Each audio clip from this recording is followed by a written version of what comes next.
Hey, how's it going people? Michael here, and today I will be unboxing the Samsung HM1300 Bluetooth headset. And I'm also going to be doing an audio test. These are my old Bluetooth headset, which I received for free when I signed up with Wind Mobile a few years ago. This is the WEP-480, and I have been satisfied with it. And the reason why I ended up buying this new model was because I misplaced this one.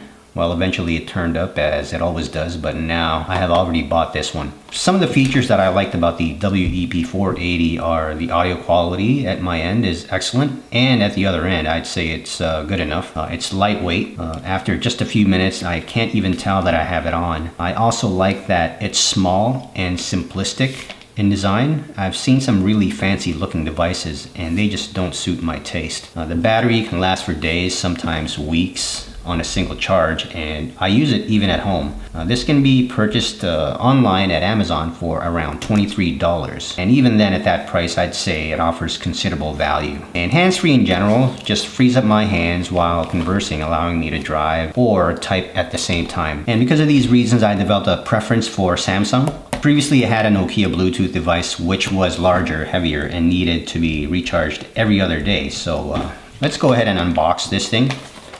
It's a mono Bluetooth headset, obviously, and I bought the black colored version.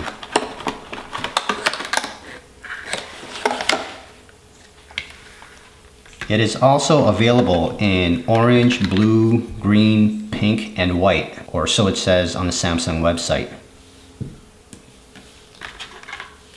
You have manuals here, limited warranty card,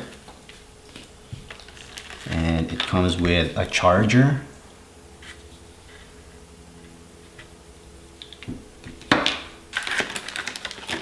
and you have an extra ear hook and a rubber piece for the earpiece.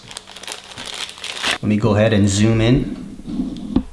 Okay, the MH1300 features simple pairing technology, which allows automatic pairing with the closest Bluetooth enabled device. You just turn on the Bluetooth feature on your smartphone, then select the MH1300 and you're connected. There should be no password required.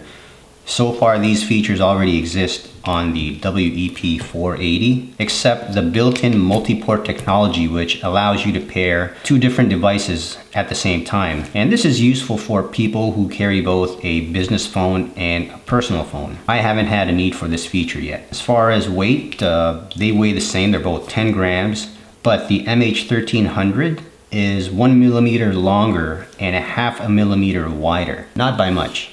Design-wise, the MH1300 has a sleeker look, but I still prefer the simplicity of the WEP-480, but that's just my personal preference. And one of the most important features to me is audio quality, so I've gone ahead and tested the audio quality of the MH1300 with and without background noise. But this is just a one-way test, meaning that it's a test of the audio quality at the receiving end. And the test call was made on an iPhone 5 in my bathroom with and without the exhaust fan running to simulate background noise. And as a baseline, I also tested the audio quality of the call without any Bluetooth headset, so go ahead and have a listen.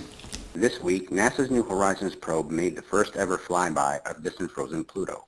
We were wondering how much the mission cost, how that stacked up against the price of other space exploration, and how that looked in context with other expenditure. This week, NASA's New Horizons probe made the first ever flyby of distant frozen Pluto. We were wondering how much the mission cost, how that stacked up against the price of other space exploration, and how that looked in context with other expenditure. Now here is the audio quality on the WEP-480. This week, NASA's New Horizons space probe made the first ever flyby of distant frozen Pluto. We were wondering how much the mission cost, how that stacked up against the price of other space exploration, and how that looked in context with other expenditure. This week, NASA's New Horizons probe made the first ever flyby of distant frozen Pluto. We were wondering how much the mission cost, how that stacked up against the price of other space exploration, and how that looked in context with other expenditure. And finally, here is the audio quality on the MH1300. This week, NASA's New Horizons probe made the first ever flyby of distant frozen Pluto. We were wondering how much the mission cost, how that stacked up against the price of other space exploration, and how that looked in context with other expenditure. This week, NASA's New Horizons probe made the first ever flyby of distant frozen Pluto. We were wondering how much the mission cost, how that stacked up against the price of other space exploration, and how that looked in context with other expenditures. The audio on the WEP-480 had a more tinny sound, whereas the MH1300 had a fuller overall sound.